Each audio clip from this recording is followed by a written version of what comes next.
जब कभी रात में हम लोग बालकोनी या फिर छत में खड़े होकर आसमान को देखते हैं तो हम ऊपर देख के सोचते हैं कि भाई कितने सारे तारे चमक रहे हैं, कितना सुंदर हमारा आसमान है।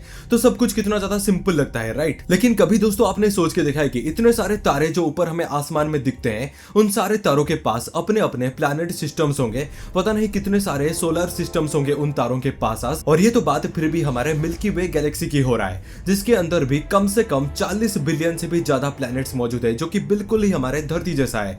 तो सोच के देखो कि सिर्फ मिल्की वे गैलेक्सी के अंदर इतने सारे प्लैनेट्स है। और भाई हमारे टोटल यूनिवर्स के अंदर मिल्की वे के तरह 200 बिलियन से भी ज्यादा गैलेक्सीज मौजूद है। भाई सोच सकते हो कि कितना बड़ा हमारा यूनिवर्स है। तो यूनिवर्स के कंपैरिजन में हम लोग तो कुछ भी नहीं है, एक छोटा सा धूल जैसा भी नहीं है हम लोग। पर कभी आप ये सोचते हो कि अगर इतना बड़ा हमारा यूनिवर्स है तो क्या हम लोग सिर्फ के सिर्फ अकेला जिंदा इस यूनिवर्स के अंदर मौजूद है?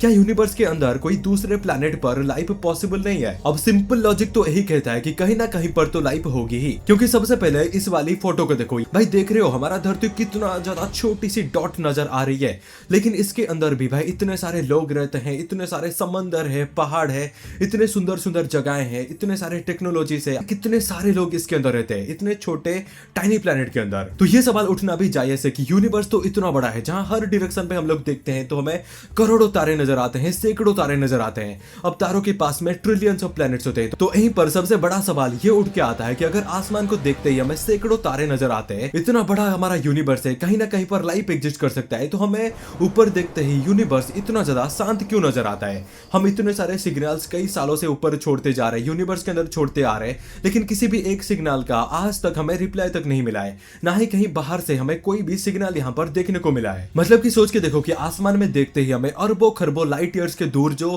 प्लैनेट्स है, जो स्टार्स है, वो हमें यहीं पर से दिख रहे, लेकिन पास में घूमती हुई कोई भी स्पेस क्राफ्ट या फिर यूएफओ जैसा कुछ भी हमें यहाँ पर देखने को कभी नहीं मिलता। ये थोड़ी सोचने वाली अजीब सी बात नहीं है? तो दरअसल इसको द फेर्मी पैराडॉक्स कहा जाता है, जो कि यूनिवर्स का सबसे ज्यादा डार्क और सबसे ज्यादा मिस्टीरियस सवालों में से एक है कि अगर हमारे पास में इतने सारे लाइफ मौजूद है तो हमें आखिरकार कोई दिखता क्यों नहीं है। और इस सवाल के जवाब देने के लिए साइंटिस्ट लोगों ने इतनी अजीबोगरीब डेंजरस थ्योरीज दे रखा है ना, जिनके बारे में सुन के आपको भाई लिटरली में गूज़बम्स आ जाएंगे। ये मेरा आपको गारंटी है कि बस इस वाले वीडियो को पूरा देख लेना, जो कि थ्योरीज के बारे में मैं आपको बताऊंगा ना, सुन के आपका पूरा का पूरा दिमाग हिल जाएगा। तो यूनिवर्स के कई सारे डरावने सीक्रेट्स के बारे में आज हम लोग बात करेंगे। तो चलो आज के वीडियो को भी शुरुआत कर लेते हैं। अब देखो हमारे साइंटिस्ट के हिसाब से जो पहला थ्योरी निकल के आता है, उसके हिसाब से हर सिविलाइजेशन को एक डेडली एग्जाम को फेस करना पड़ता है, जिस एग्जाम को उन्हें पार करना होता है जिंदा रहने के लिए। और इस एग्जाम को साइंटिस्ट लोग द ग्रेट फिल्टर के नाम पे पहचानते हैं। अब इसमें दो पॉसिबिलिटीज निकल के आ सकता है। पहला पॉसिबिलिटी तो ये है कि ये जो द ग्रेट फिल्टर है वो पास्ट में कभी हो जा चुका है। पास्ट में जब हमारा यूनिवर्स नया नया होगा तो हो सकता है कि वहां पर कई सारे एलियन स्पीसीज मौजूद होंगे, लेकिन तब भी कोई बहुत ही बड़ा कॉस्मिक इवेंट हुआ होगा। शायद कभी प्लैनेट्स के बीच में कोई वार हुआ होगा, या फिर कभी इंटर कॉस्मिक इवेंट हुआ होगा, या फिर कोई बहुत ही बड़ा सुपर ब्लैक होल ने कई सारे प्लैनेट्स को निगल लिया होगा। और उन तबाहों के बीच कुछ लकी स्पीसीज ही जिंदा बच पाई, और बाकी सारे जो जितने सारे स्पीसीज थी वो वहीं पर ही खत्म हो गई थी। और उन सारे लकी स्पीसीज के अंदर कहीं ना कहीं हमारा जो पूर्वज थे वो लोग भी आ गए थे। और आज रिजल्ट हम लोग इस यूनिवर्स के अंदर आज तक उस साइलेंस को सुनते आ रहे हैं, क्योंकि बाकी सारे स्पीसीज उस इंटर कॉस्मिक इवेंट के चलते भाई खत्म हो गए थे। लेकिन दुख की बात यह है कि इसका कोई भी ठोस सबूत यहाँ पर देखने को नहीं मिलता। तो साइंटिस्ट लोगों के हिसाब से दूसरा पॉसिबिलिटी ये भी हो सकता है कि तो फिल्टर अभी तक हुआ नहीं है, वो आगे जाके हो सकता है। और अगर आगे जाके ऐसा कुछ फिल्टरेशन हुआ तो इसमें कोई गारंटी नहीं है कि हम लोग इसमें जिंदा बचेंगे या फिर नहीं। आगे आने वाले टाइम पे और भी बहुत सारे इंटर कॉस्मिक इवेंट हो सकते हैं, जिसपे पूरा का पूरा ह्यूमन स्पीसीज जो है वो खत्म भी हो जा सकता है। अब हमारा अगला जो थ्योरी है वो इससे भी ज्यादा डरावनी और बहुत ही ज्यादा डेंजरियस है। इतना ज्यादा डेंजरियस है कि जब ये थ्योरी का शुरुआत हुआ था तो खुद साइंटिस्ट लोग भी इसको सुन के हैरान हो गए थे। अब इसे समझने के लिए हमारा पूरा यूनिवर्स को एक डार्क फॉरेस्ट की तरह समझो, मतलब कि एक बहुत ही अंधेरा वाले फॉरेस्ट की तरह समझो, जिसके अंदर कई सारे जो एनिमल्स है वो छुपके तो बैठे हैं, लेकिन कोई भी यहाँ पर शोर शराबा नहीं मचा रहा है, क्योंकि अंधेरा इतना ज्यादा है कि किसी को भी नहीं पता है कि आगे शेर है या फिर चूहा है। किसी को भी कुछ भी नहीं पता है। यहाँ पर हर किसी को पता है कि एक गलत शोर उनके जान पे भी आ सकता है, और अगर सामने बाई चांस शेर आ गया तो उनका जान भी यहाँ पर खत्म हो जा सकता है। तो ऐसी स्थिति में सबसे स्मार्टेस्ट चॉइस निकल के आता है कि यहाँ पर बिल्कुल चुप रहना। अब साइंटिस्ट के हिसाब से ये सेम चीज यूनिवर्स के अंदर भी हो जा सकता है। यहाँ पर भी एलियन स्पीसीज मौजूद तो हो सकते हैं, लेकिन उन्हें नहीं पता है कि ह्यूमंस जो है वो कितना ज्यादा एडवांस्ड है, कितना ज्यादा उनके पास टेक्नोलॉजी अवेलेबल है। और हमें भी ये नहीं पता है कि कि एलियंस लोग कितना ज्यादा पावरफुल हो जा सकते हैं। ये देखो कहीं पर भी ऐसा प्रूफ नहीं हुआ है कि एलियंस के पास भाई ज्यादा टेक्नोलॉजी है। ये बस एक बिलीफ है जो कि सालों से चलता आ रहा है। हमें कहीं पर से भी ये नहीं पता चला है कि एलियंस लोगों के पास कितना ज्यादा टेक्नोलॉजी अवेलेबल है, और उन्हें भी नहीं पता है कि ह्यूमंस के पास कितना ज्यादा टेक्नोलॉजी अवेलेबल है। क्योंकि जिस तरीके से हमें यह नहीं पता है कि एलियंस लोगों के पास एडवांस टेक्नोलॉजी है या फिर नहीं, अगर है भी तो हमसे वो कितना ज्यादा एडवांस्ड है कुछ भी हमें नहीं पता है। ठीक वैसे ही एलियंस लोगों को भी हमारे बारे में नहीं पता होगा कि हम लोग कितना ज्यादा एडवांस्ड हो जा चुके हैं। अगर कल को मुकाबला हो भी जाता है तो कितना ज्यादा चांसेस है कि हम लोग भी मुकाबला को डट से मुकाबला सामना कर सके, तो कुछ भी यहाँ पर क्लैरिटी नहीं है। तो हो सकता है कि इस थ्योरी के अकॉर्डिंग डिस्पाइट नोइंग कि हम लोग धरती के अंदर मौजूद है, एलियंस लोग हमारे ऊपर बस इस रीजन के चलते अटैक नहीं करते हैं क्योंकि उन्हें बस इस चीज के ऊपर क्लैरिटी नहीं है कि हम लोगों के पास कितना ज्यादा एडवांस टेक अवेलेबल है। अगर कहीं से भी गलती से भी उन्हें यह पता चल गया कि उनके पास हमारे से ज्यादा टेक अवेलेबल है तो उन्हें एक दिन भी नहीं लगेगा यहाँ पर आने के लिए, और हमारा पूरा का पूरा वजूद वो सिर्फ के सिर्फ एक दिन में ही मिटा लेंगे। तो ये जो थ्योरी है वो बहुत ही ज्यादा स्कैरी नजर आता है, क्योंकि इस थ्योरी अगर ये सच हुआ तो कहीं ना कहीं भाई आज भी अभी भी आप जो भी कुछ भी कर रहे हो तो सारे के सारे एलियंस हम सब के ऊपर भाई नजर रखे बैठे, बस इस दिन का वो इंतजार कर रहे हैं कि उन्हें इस चीज का क्लैरिटी मिले कि हम लोग उनसे ज्यादा एडवांस्ड है या फिर लेस एडवांस्ड है, उसके बाद तो भाई खेल खत्म। अब अगली थ्योरी थोड़ा इंसल्टिंग नजर आ जा सकता है, लेकिन अगर ये सच हुआ ना तो ये तो भाई और भी ज्यादा डरावनी है भाई।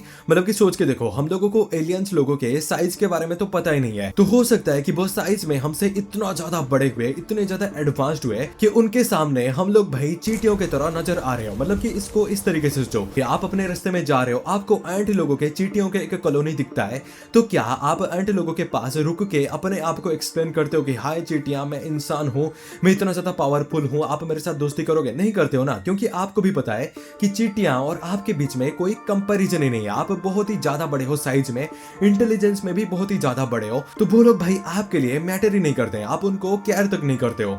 तो इस थ्योरी के अकॉर्डिंग हो सकता है कि एलियंस लोगों का जो साइज है वो हमसे करोड़ों गुना भाई ज्यादा बड़ा हो, और उनकी आंखों के सामने हम लोग भाई चींटियों से भी ज्यादा छोटे हैं। तो वो बस केयर नहीं करते कि हम लोग एग्जिस्ट करते हैं या नहीं करते, उन्हें पता भी है कि हम एग्जिस्ट करते हैं पर वो केयर ही नहीं करते हैं। तो अगर ये थ्योरी भाई सच हुआ ना तो काफी भाई स्कैरी नजर आता है। भाई सोच के देखो कि जहां क्या हम लोग एलियंस को भाई छोटे से तरबूजे के शरीर जैसा सोच रहे हैं और भाई वो निकले इतने बड़े बड़े शरीर के साथ, तो भाई तबाही मच जाएगा जब ऐसा कुछ रियलिटी अगर बाद में कभी जाके निकला तो। वैसे ये थ्योरी थोड़ा इलॉजिकल भी साउंड करता है, क्योंकि अगर एलियंस का साइज इतना बड़ा होता तो आज तक कहीं ना कहीं कुछ ना कुछ वेज में हम लोग भाई ये पता लगा ही चुके होते कि उनका साइज बड़ा है, और अगर अभी तक हम लोग नहीं पता चला पाए हैं तो हो सकता है कि ऐसा बिल्कुल भी ना हो। लेकिन अगला वाला जो थ्योरी है ना वो इस थ्योरी को थोड़ा बहुत जस्टिफाई भी कर देता है, तो इस थ्योरी को और भी ज्यादा ध्यान से सुनो। इसका नाम है डिस्टेंस बैरियर थ्योरी, जो कि सबसे ज्यादा लॉजिकल थ्योरी है इन सारे थ्योरी के कंपैरिजन में। अब इस थ्योरी के अकॉर्डिंग एलियंस एग्जिस्ट तो करते हैं पर वो इतना दूर एग्जिस्ट करते हैं कि हम लोग चाह के भी हमारा जो सिग्नल है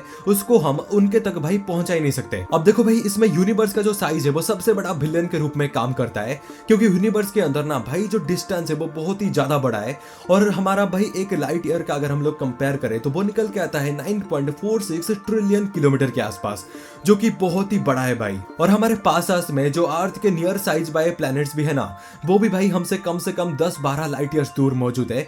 तो अगर हमारे करंट स्पीड के अकॉर्डिंग हम लोग ट्राई करें कोई भी सिग्नल को उनके पास पहुंचाने के लिए, तो हमें भाई पता है कितना टाइम लगेगा, 75,000 ईयर समय लग जाएंगे सिर्फ एक सिग्नल को वहां तक पहुंचाने के लिए, और वहां से रिप्लाई यहां तक आने के लिए और 75 ईयर्स। तो सोच के देखो कि भाई कितना ज्यादा लंबा टाइम लग जाता है। केपलर 452b जो कि nearest earth like habitual planet में से एक है, उसके तक सिग्नल पहुंचाने के लिए हमें ऑलमोस्ट 22 मिलियन साल लग जाएंगे। मतलब कि इतना पुराना तो हमारा खुद सिविलाइजेशन तक नहीं है, हम भी खुद इतने ज्यादा पुराना नहीं है जितना टाइम हमें इनके पास बस पहुंचने के लिए लग जाएगा, वो भी एक सिग्नल पहुंचने के लिए। हम अगर खुद पहुंचने के लिए चले जाए तो भाई पूरा का पूरा हमारा शरीर ही ध्वंस हो जाएगा, पर हमारा एक सिंगल कण भी उनके पास जाके पहुंचेगा नहीं। तो इन सारे थ्योरीज के अकॉर्डिंग अगर हम लोग ध्यान से चिंता करें तो यूनिवर्स में साइलेंस का मतलब कोई नहीं है, नहीं हो सकता है, बल्कि कोई है लेकिन बहुत ही ज्यादा ज्यादा ज्यादा दूर में मौजूद है, ऐसा भी हो सकता है। वेल दोस्तों, आज का वीडियो आपको कैसा लगा मुझे नीचे कमेंट सेक्शन पर जरूर से बताना। आज के वीडियो पर बस इतना ही थ्योरीज हम लोग डिस्कस कर रहे हैं। अगर इस वाले वीडियो पे अच्छा रिस्पॉन्स आए तो मैं आपसे वादा करता हूं कि मैं इसका पार्ट 2 भी बनाऊंगा, जो कि इससे भी और भी ज्यादा इंटरेस्टिंग और भी ज्यादा डरावने होने वाला है। स्पेस के ऊपर अगर आप इंटरेस्ट रखते हो तो आप मेरा चैनल को जरूर से सब्सक्राइब करके रख देना, क्योंकि हम लोग ऐसे ही बहुत ही ज्यादा इंटरेस्टिंग वीडियोस आगे भी बनाते रहेंगे। तो चलो भाई, इस वाले वीडियो को खत्म करते हैं, मिलते हैं अगले वाले वीडियो के अंदर।